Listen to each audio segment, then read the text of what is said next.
Bonjour, monsieur l'ambassadeur. Bonjour, madame. Le Parti communiste chinois a accompli de grandes réalisations au cours des 100 dernières années.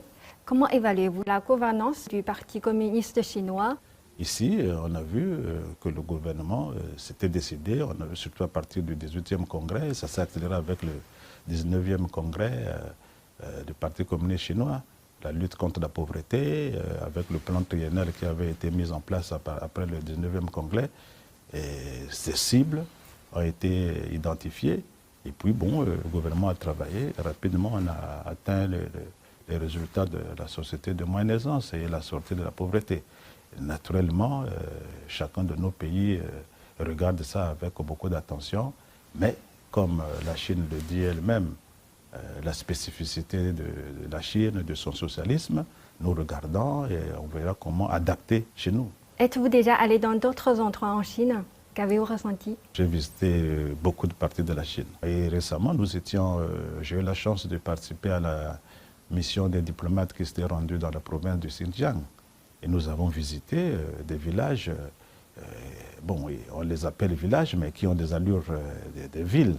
C'est bien bâti, le logement, vous avez l'électricité, vous avez les structures sanitaires et scolaires, mais vraiment c'est exceptionnel. Notre rôle, c'est au moins de dire exactement ce que nous voyons et dans la mesure du possible, faire que nous reprenions les mêmes choses. Je voudrais savoir, à l'ère post-épidémique, comment voyez-vous les perspectives des relations sino-africaines? Pour le moment, nous sommes encore dans l'épidémie.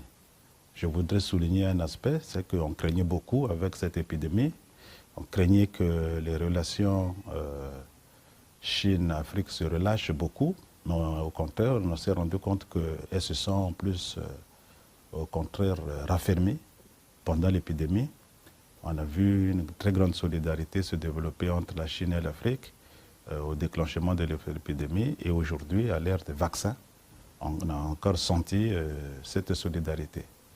Et je crois que ça dessine à peu près le futur de cette relation qui va continuer à se raffermir. Et puis en perspective, il y a surtout en liaison aussi avec l'adhésion du Congo à l'initiative La Ceinture et la Route, cher au gouvernement chinois, et le projet de la construction, de la réhabilitation du chemin de fer Congo-Océan. On a toujours dit que c'est l'épine dorsale de notre économie et qui a un impact non seulement sur l'économie et le social du peuple congolais, mais aussi avec un impact sur le développement de pays comme la RDC, qui est notre voisin avec une très longue frontière fluviale, et surtout des pays enclavés comme la République centrafricaine, qui dépend en partie de ces importations et exportations de ce chemin de fer.